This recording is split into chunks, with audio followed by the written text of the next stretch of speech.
What's up, everybody? We're back again. It's episode 106 of the Dadbod Golf Pod.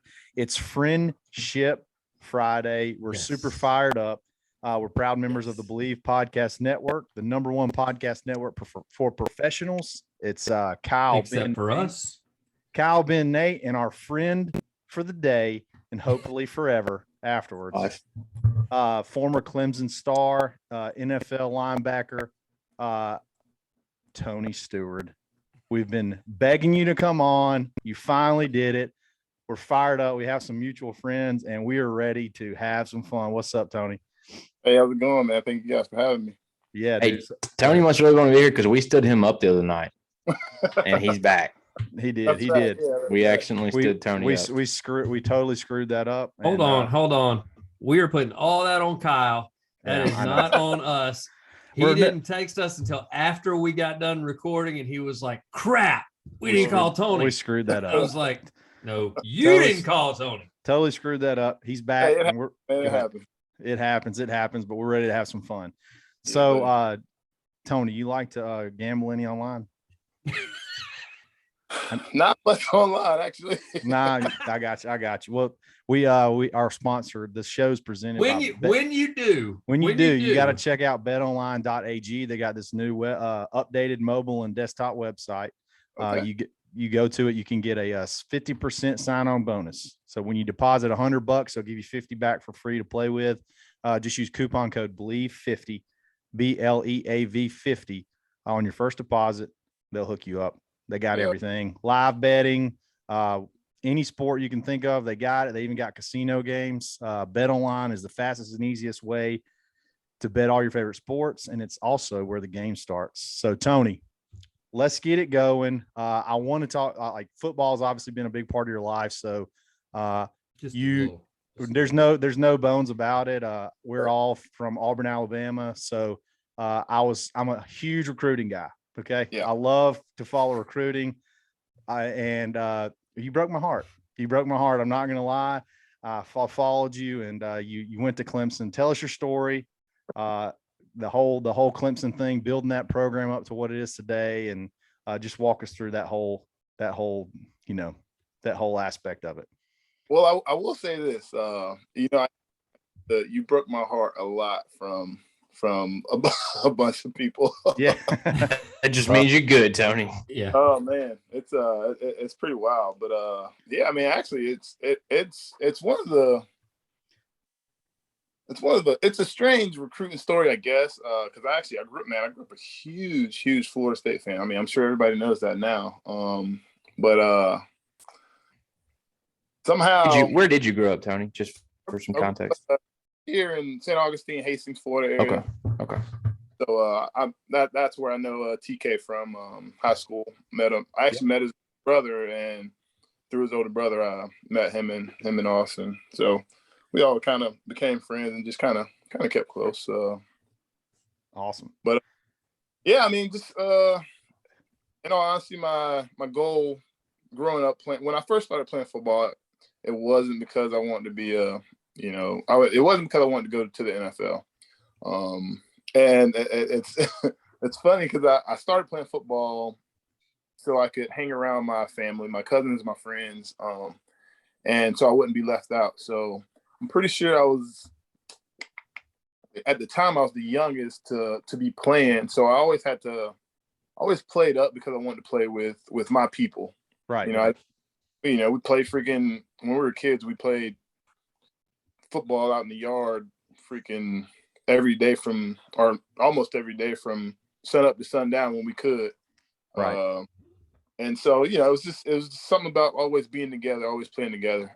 So that's how it started. I probably played for 2 years before I realized that I was decent at it, Right.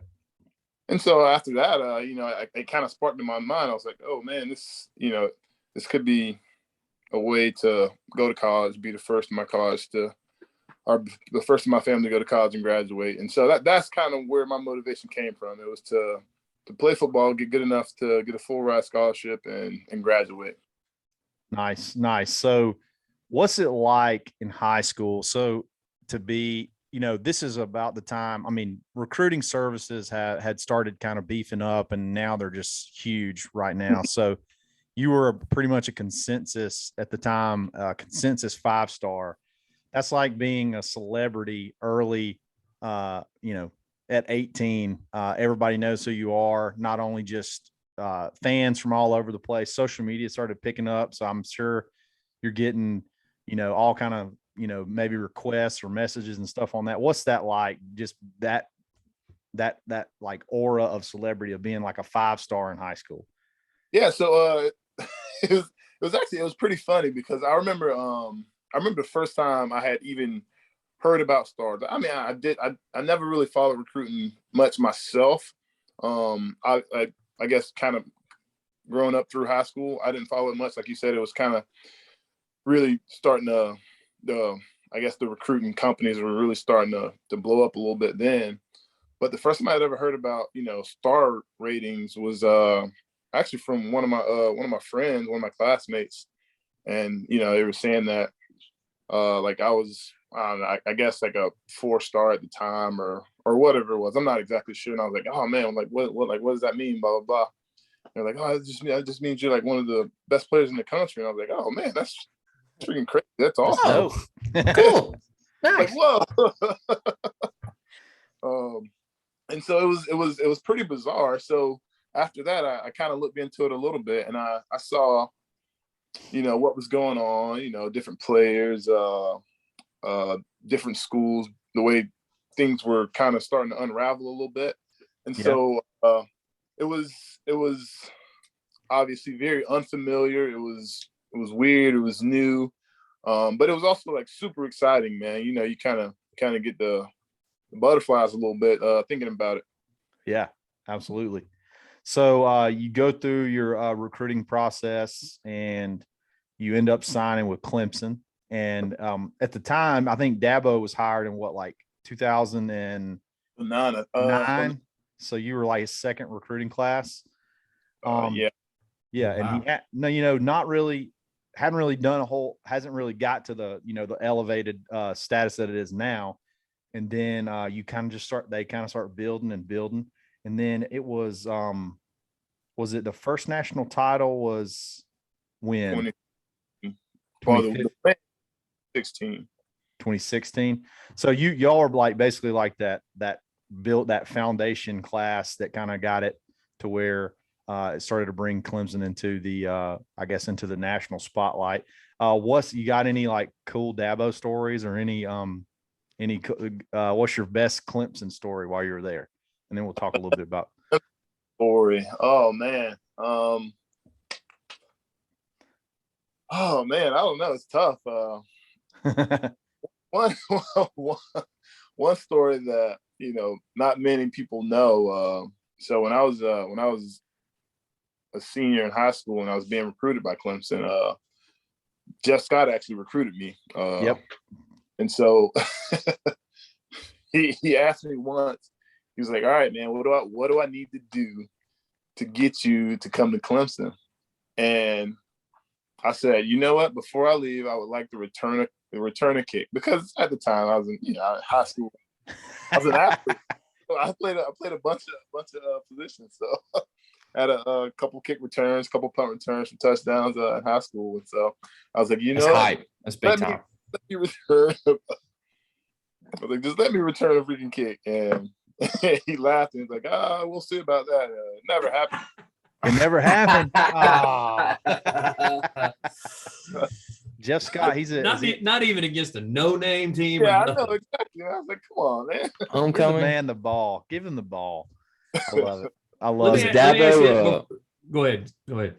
Was Dabo like a pretty strong disciplinarian? Like if you were late for practice or like if you didn't feel like you were putting in the effort or like he seems like there's a lot of fire under that. Yeah, I know it's a cliche thing, but with that guy, what you see is, I mean, it's who he is all the time, man. I mean, he's very high energy. He's very caring, but he's also very serious. It's his livelihood, but he knows how to get the best out of his players. From what I've experience and what I've seen, you know, for the last freaking 12, 14 years, man. The guy, he gets the job done. And you know, actually a funny story is one time I was late to, and when I say late, I was probably 3 seconds late, like maybe 3 seconds late. Yeah. So me and two other people. So we go out, we go from the weight room out to the stadium, and we're doing it's where we go and warm up, but we get pushed off to the side with our conditioning coordinator. And the strength coach goes and warms the rest of the team up. And so like while they're warmed up, you know, it's like a 30-minute warm up. We're doing up downs the entire time. The 3 that were late. And I kid you not, I counted 200 up downs. Oh. We did 200 up downs as a warm up. And that was the last time I was ever late to tutoring, meeting, practice, weightlifting, meals, anything. It was the last time I was ever late. And so now, whenever I go anywhere, you know, I show up freaking 30 minutes early, man. It stresses you out. You don't want to be late for your tee time to make you do up downs on the first tee, you know? I've always wondered if that stuff works on players. You know, when they tell players, oh, well, I got them running steps tomorrow because of what they did. And it's like, yeah, but some of these guys are in pretty good shape. Like they'll just take the punishment and they may fall back into something. But apparently when you do 200 up downs, you get it figured out real quick.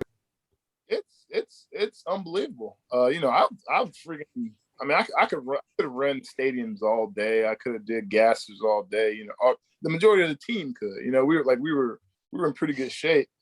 But man, those up downs, they hit a little different, man. That's awesome. So, correct me if I'm wrong. 2014 was your last year at Clemson. Is that right? That's right. And that was Deshaun Watson's freshman year, if I'm not mistaken. And at some point that season, he took over as a starter. Is that he didn't start the year maybe, but he kind of took over at some point. Yeah. At what point did you kind of know this dude's special? He's legit. We all knew before the season even started, man. As soon as that kid stepped foot on campus, you know, the way he carried himself, you know, practice, the way he treated people, it was just his demeanor, man. He had an aura around him that you just knew it. Yeah. That's all. Do you still y'all ever still talk to him or anything? You ever stay in touch with him? Or? Yeah, I try to stay in touch with the majority of my teammates. So with him, I haven't talked to him in probably a couple months. But usually that's probably roughly like a time limit. You know, maybe if we weren't like the tightest, then that's probably like a couple months here and there. But if we my classmates, man, heck, probably talk to them a couple times a month if we're not like if we're not like fairly close, we'll talk a couple times a month. But I mean, some of my best friends, we talk multiple times a week. Nice. That stuff, camaraderie and stuff like that, is just that you get from football. Like I still talk to a bunch of guys. I mean, I didn't get past high school, but it's just awesome. Anything else? Y'all got anything asking about college? Anything else about college? I was just curious. I mean, growing up a Florida State fan, I mean, how close, how bad were they pushing? Because, you know, we run into that here with, I mean, you grew up in Alabama, you're an Alabama or Auburn fan. Right. Like there is nobody's looking at Georgia. Those are second thoughts. And so growing up in Florida, my dad's from the Orlando area. And I mean, he said that was, I mean, you're Miami, you're Florida State. That's it. Yeah. So how close were you to Florida State, but before choosing Clemson? Let's put it this way. If Bobby Bowden was still there my freshman year or my senior year of high school, I would have been a Seminole. Really? And you would have really broke our heart. Yeah, you would have. You'd have been there in 13. Yeah, a couple of years later, you'd have really broke our heart. Yikes. So you're just not a big Jimbo guy. I got it. Neither are we. I'm not a big Jimbo. If it makes you feel any better, we're not Jimbo guys either. Just so you know. There you go. But listeners out there, if you like Jimbo, we like you. So whatever. I mean, everybody, you can like everybody. Go ahead, Nate. You talked about being close with different guys. I assume you were pretty close to those other two guys that were late, right? I mean, y'all probably kind of bonded that day. I really just want to know, and I should have said, "Oh, go ahead." Yeah, neither of the three of us were ever late again. Yeah, I didn't know if Dabo came in and said we're gonna do up downs until Tony is no longer late. I didn't maybe. Yeah.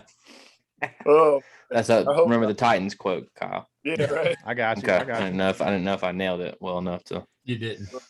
Yeah, I missed that one a little bit. Whoops. Let's move on to golf. Yeah, so you go to the NFL and you get drafted by the Bills. And talk about that. I know you had some injury issues. Talk about the NFL side of it. I know it's pretty cutthroat.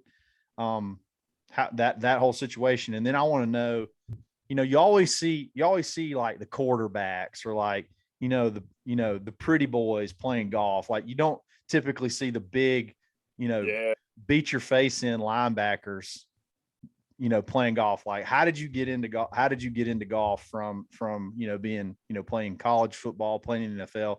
How'd you get into golf? Yeah. So, all right. Yeah. So, 2014, we finished up. It was actually my only year starting at Clemson. And so I had a pretty solid year, but I mean, like I said, my goal was to get to college and graduate.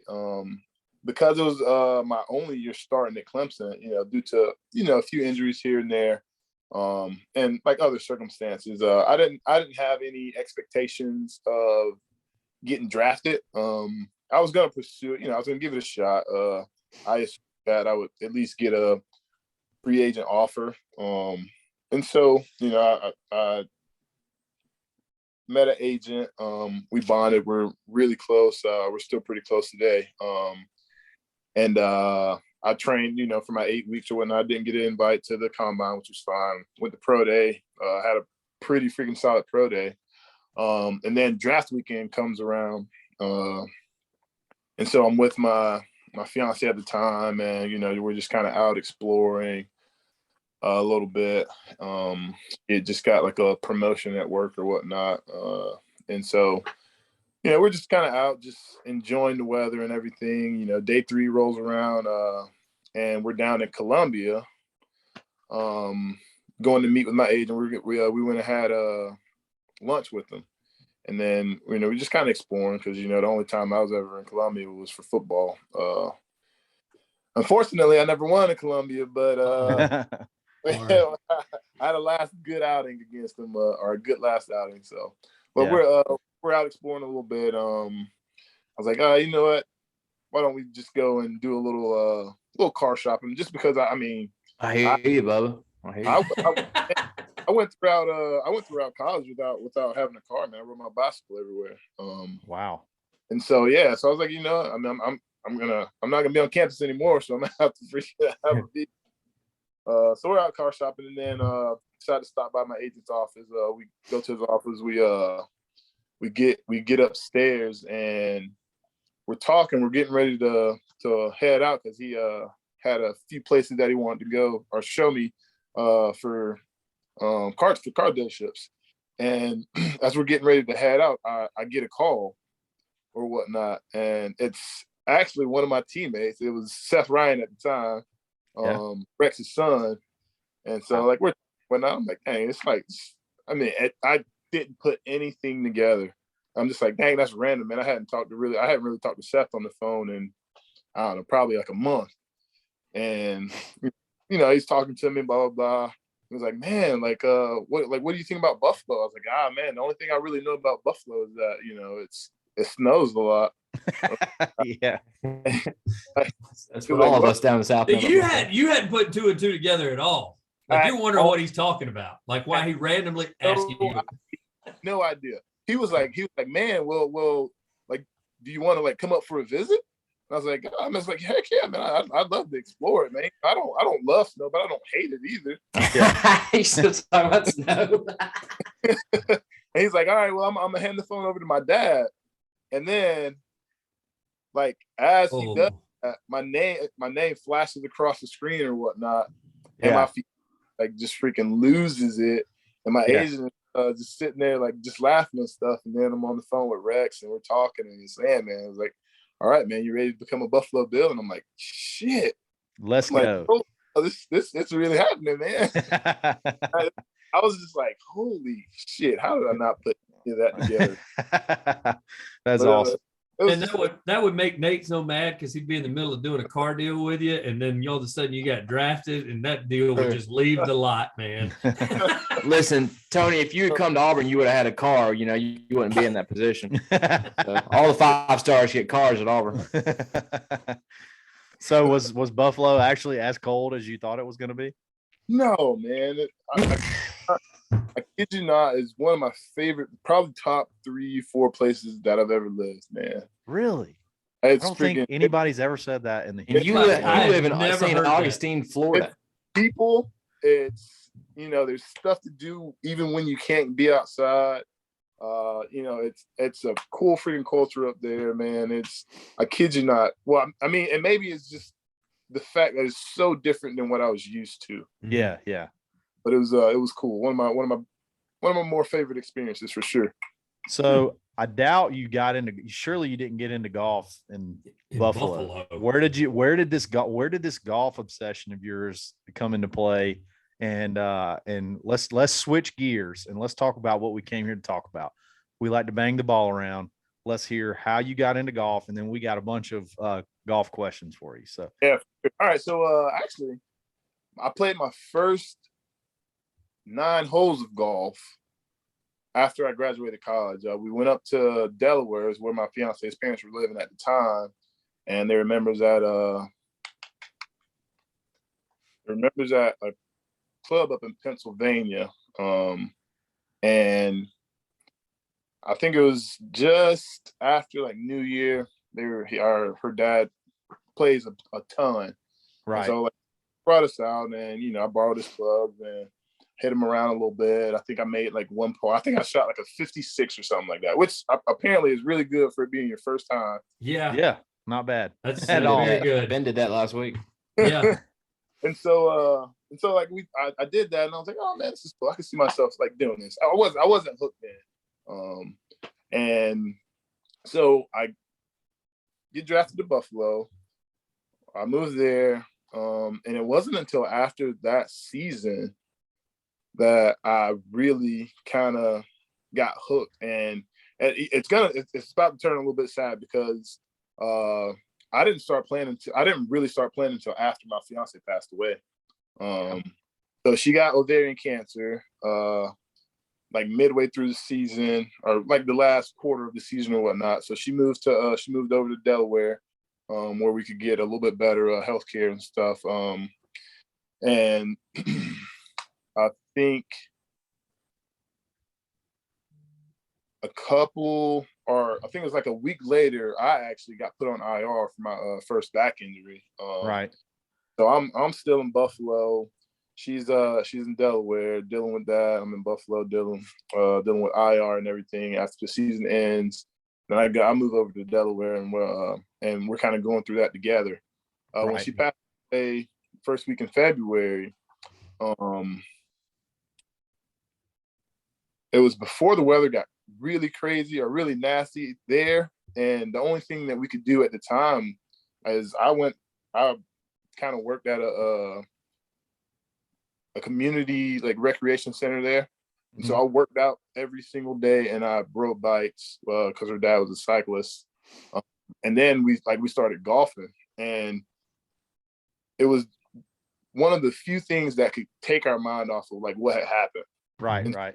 We probably golfed 2 or 3 times a week for a couple months. Yeah. And, you know, I guess due to doing that, it became something that we enjoyed to do. It took our minds off of everything. I was doing it with somebody that I loved. And we always had a good time. Man, there was times that there was snow on the ground and it's freaking 38 degrees and the wind's blowing and it's mist, and we're out often. We're spoiled, man. We don't. It was something to get our minds off everything, man. Yeah. And that would get my mind off of everything. We've discussed that in some of our in one of our podcasts. The worst conditions. You're playing in the worst conditions possible that we could think of. yeah, pretty much.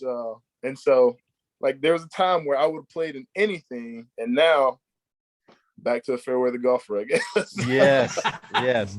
Well, it doesn't. You don't have any issues, and you don't have any issues around St. Augustine with weather for the most part, and it's pretty good here too. So, that's an awesome story, man, and that's really cool how golf became such a big and I guess like a sort of like an emotional support. I feel like it can kind of be like that for just about anybody. So now we all have some different golf questions we want to ask, and we do this with a lot of our different guests. Maybe just regular questions, maybe scenarios. So we're just gonna quick fire them off and just have some fun. So Nate, go ahead and start it up. What you got? All right. We do what we call Would You Rather Wednesday, and we just come up with wacky golf scenarios. So this is one of the first ones we did. This is really straightforward. This would be something that you could pick one of these for the rest of your golfing career. Okay. Rest of your life. Okay. You can hit it 300 down the middle every single time, just on command. Or you can never, ever 3-putt whatsoever. You'll never 3-putt. Guaranteed 2-putt every single time. I can hit it about 3 bills right now. I bet you can. Fairly straight for the most part. So I'm gonna have to go with never 3-putt, man. Yes.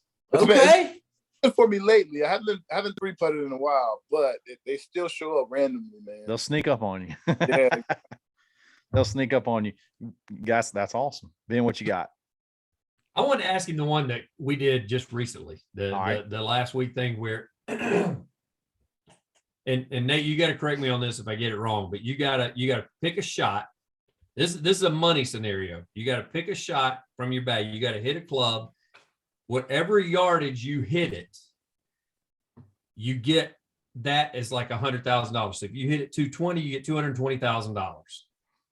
But if you miss the fairway, you'll get nothing. So you can hit your pitching wedge, and if you hit it 140, you get $140,000. Hit your driver 300, you feel comfortable with that driver hitting it dead straight, $300,000. What's the max distance you go? Yeah, and the thing is, you also have to declare yardage. So yes, and it has to make it that yardage. You have to at least hit it that yard. You can hit it further. Minimum that yardage. Yes. Right. Yes. So it's all or nothing. It's all or nothing. Got to be in the fairway, at least that number. But as long as you do that, you get that number times 1,000. So if it's 150, it's 150,000. I'm probably gonna. Now, are we talking about carry or total? Total. Where it ends up. Yeah, where it ends up. I'll probably go with 3-wood then, because I mean, I can hit my 3-wood a lot straighter than my driver, and I can get it out to. I mean, I've hit that thing 300 plus a few times. So so what yardage? What number are you going to go with? Because if you leave it short, if you don't hit it good, that's it. Right. I'll go 3-wood, and I'll go 280 as my distance. Dang. Pump it up. The game has changed. Pump it up. I love it. Hey, just for reference, I think me and Ben did like 6-iron. We did like 170 or something. No, I said driver 230. That's true. That's a driver. That's 230. awesome. Tony Steward could throw you 230. Yeah, I know. That's exactly it. I love it. Go big or go home. I love it. I love it. All right.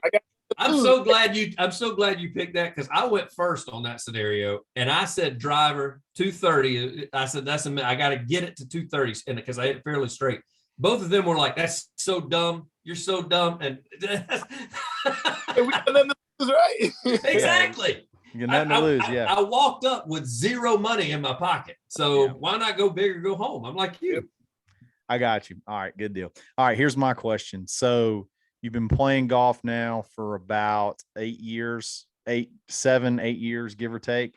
What's your right around 6? Yeah, 6 years. All right. So what's your best round? 18 holes. Best round, was about, I guess, 2 years ago now. I mean, that COVID year kind of throws me a little bit. I'm sneaking up on 7 years now, actually. Yeah. That's old, Tony. My best round was 6 over 70. It's like it might be 5 over 7. It's at 77. our local county course. Nice. I've I had hear you, man. The had people. about eight rounds in the 70s, and that's my lowest. That's awesome. Nice. That's awesome for 7 years. And literally starting from scratch. That's awesome. I'll take 70s. I'll take 77 every Thursday. Pretty much self-taught for the most part. That's awesome. So I mean, I'll take it. I need lessons for sure, but Yeah. Talk to so Tommy. overrated. He's a decent golfer. Tommy will give you some lessons. yeah, exactly. Go ahead, Nate. You got another one? Okay, all right. Hold on. Oh, sorry, I didn't think there was gonna be another one. Favorite golf movie. I'd have to probably go with the Greatest Game. Greatest game Attaboy. ever I played. hear you. That was Nate's, I think. Yeah, for sure. That's So, legendary. Have you seen all the rest? Have you seen Caddyshack? Have you seen Happy Gilmore? You've seen all those? Yeah, it's also. I mean, it's pretty close between that and the Legend of Bagger Vance. It's hard not to go with Shia LaBeouf and Will Smith, but Yeah, True. that's two good ones. but yeah, I mean, I mean, you can't go wrong with any of those movies. So No. No, not at all. Ben, what you got? I was going to ask you this isn't really a would you rather, but all-time foursome. Who would you want to play with? Who the other 3 guys in your foursome? oh man, Ben Taylor, Kyle Rush, Dabo Swannies. yeah, right. Oh man, so I probably have 2 answers for this. If I had to do like a celebrity one or maybe something like that, I'd go with, obviously, I mean, you're gonna have Tiger in your foursome. Yes, no mhm. doubt. So probably go with somebody like Tiger, maybe Tiger Woods, probably Arnold Palmer, and probably my dad, man. My dad never played golf or anything, but I lost him kind of early, and I think it'd be funny to watch him swing it. Yeah. Mhm. But then my second answer would be just my boys, man. My best friend Tim Russell, my best friend Grady Jarrett, and Oh, you got to be Where's careful. Grady? You leave somebody Yeah, out. don't Man, leave- listen to this. This is like your Oh, MySpace top 8 right now. You are better be never careful. living this down. I'll probably do my little brother, man. There you go. Can't lose with that answer. There you go. Yeah. Put some family in there. Otherwise, you're gonna be in big trouble. I tried to teach him a few years ago, and he ain't quite bought in yet. But That's hilarious. All right, I got 2 first. All right, I got 2. So, what's your favorite course you've ever played? What's the top course you've ever played? oh man, that's tough. I've played a bunch of nice courses, but my favorite is probably going to be the ocean course down here in Palm Coast. It's called Hammond Resorts Ocean Course. It's just it's a Jack Nicklaus design. It's a beautiful, well-maintained course. There's, I think, 6 holes on the ocean. Wow. Oh, So it's beautiful, man. It's well-maintained, and it's a fun track. For sure. Sounds good. Sounds awesome. listen Anything to him. with, He's using golf lingo, man. He's been in this thing Yeah, 6 going man. on 7 years, and he was out a whole year. I don't know who designs any course that I play. So Yeah, when he's Jack Nicklaus design course, I was like, what? let me tell you something. this is Tom Fazio. So Hammond Resorts has 2 courses. One is the Jack Nicklaus. They redid it back in 2015 after that bad hurricane. He even knows when it was redone. And then the other one is the conservatory, and that's Tom Watson design, actually. Nice. Yeah. There you go. Any course with ocean in the name is probably pretty damn nice. That's true. Yeah. That's a good That's awesome. All right, and then current, like, who's your favorite golfer, like, right now? Like, your current favorite golfer? Ooh. Who's that? Who'd you say? So, Tony Finau. Finau. Tropic Thunder. Okay. I hear you. Okay, let me ask you this. We had a nickname episode. What do you think about this nickname for Tony? Tropic Thunder. I like it. That should go on his shoes. That'd be Yeah, he always dresses his shoes up. Can you imagine how cool those shoes would look if you put Tropic Thunder down the side of them? Oh, I love it. I love He's it. from Utah, but looks like he's from Hawaii. You know. Right. he's Polynesian of Polynesian Yeah, descent. he Yeah, is he doesn't he look is like a he's. Pol- He he doesn't is- look like he's from Utah. He doesn't look like he's Utah in descent. Yeah, exactly. That's awesome. Yeah, I mean, he's a great guy. Obviously, he's a stud. I mean, he definitely hasn't performed to. I know close. Yeah, exactly. I mean, Yeah. he's right on that threshold, man. And I think once he gets major, then it's gonna start freaking rolling for him, man. I love what he does. I love who he is. I love his demeanor, and his foundation and everything, where he comes, his background, where he comes from, man. It's a cool freaking story. And that's phenomenal. Yeah. We talked about that on one of the shows too. I mean, the fact that he kind of, didn't do the college thing, went down to Vegas and was, hustling Right. those guys for some money and big break and gotta respect. And having to make that money, because I mean, he was going into games with nothing in his pocket. Exactly. That's great. I guess is there anything you got going on right now you want to plug, you want to talk about, anything like that you got going on you want to talk about, and like what you're doing today? No, this isn't a chance for you to promote and recruit Clemson either. You better go another route. Right. all you freaking Auburn players, get your present. Hey, that's gonna be edited out, by the way. Like, that's not gonna make it into the final cut. Yeah, I mean, nothing really going on right now. I'm just transitioning from a job that I've been doing for 2 years now, moving back into education. So that's what I'm doing right now, and really just I'm actually taking this time in between to hopefully start back playing as much as I used to, or at least get a good routine back in where I can start lowering that score again a little bit. Yes. So when are you going to come hang out with TK? Come up here, hang out with TK, and we all go tee it up together. Yeah, we'll go to a basketball game. We'll get you some cool T-shirts. We'll get you some hats, all that kind of stuff. Some gear. Get you some orange and blue gear.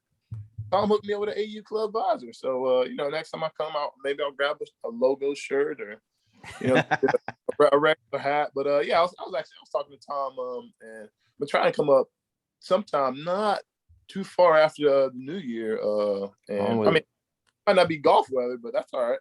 No, it'll be golf. That'd be great. That'd be great. If you can play in the snow in Buffalo, trust me, you can play here. You can. I don't know. He's been out of it for a while. He done got that Florida blood blanket back in. Yeah, that's it. He's done got that body temp back down. He's thinning out. That he's wasting away down in Florida now. This stuff's so thin now, man. I was told a couple weeks ago, I think it got down in the 50s or something. I walked out of work and I was like, oh man. Y'all shut down the towns when it hits 50s in Florida, don't you? Yeah. Hey, whatever we got to do to stay alive. Stock up on bread and milk when it hits 50.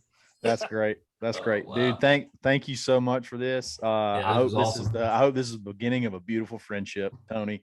For a friendship Friday. Thanks for taking your time, even after we kind of screwed up the first go around. Not we. It's a team. It's a team, Ben. It's a team now. Yeah, when we got to do up downs as a team all of a sudden. I see where we're going there. Lessons learned, right? Exactly.